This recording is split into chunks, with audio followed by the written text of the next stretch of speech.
harvest log day, I think it's 27, might be 28. We have almost finished cutting wheat. We've got 5 hectares left to cut, which we're sort of leaving till the very end to use as a clean-up for the combine, just to get rid of weed seeds and sort of bean general sap and gunk and weed seeds really.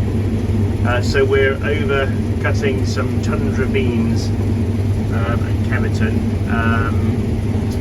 and first lot of winter beans that we've actually cut for a few years. We sort of went out of winter beans back home a few years ago, couldn't really get them to yield, and tried spring beans for a while and spring peas. So we've gone back into winter beans with a bit of a vengeance for this harvest. We've got about 120 hectares, I think, in total. We've got a couple of fields that didn't make it through the winter, which is a bit of a shame.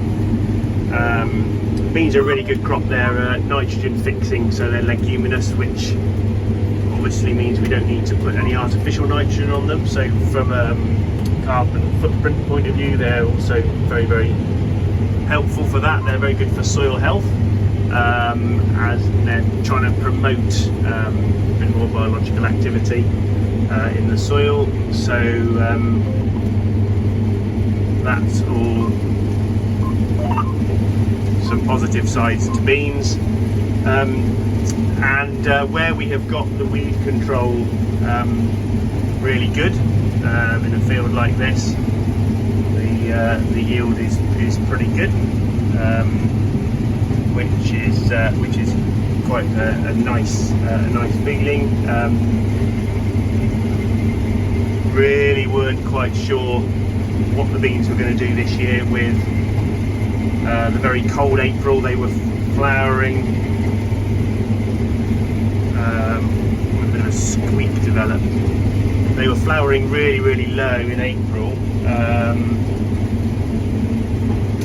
Really low to the ground. In that cold frosty weather, none of the pods were really setting, but actually when it started raining in May, these crops just shot up, grew quite tall, and then they had really good like mid flowering before the hot weather at the end just sort of killed them off. These just had one fungicide right at the end to try and keep bean rust away from them. So very cheap crop to grow. No insecticides. These were full of aphids earlier on this year. Not full of aphids, sorry, full of ladybirds munching on aphids. Haven't seen much bruchid beetle damage yet, which can be a bit of a pest in beans, but maybe the May wet cold period sort of stopped them migrating and flying. So these may well make human consumption as well, which would add a bit of a premium to them. So yeah, we've got probably about 3 days now, 2 days cutting beans, 3 days maybe by the time we've moved. Got some small fields to do, and then we'll be getting harvest pretty much wrapped up.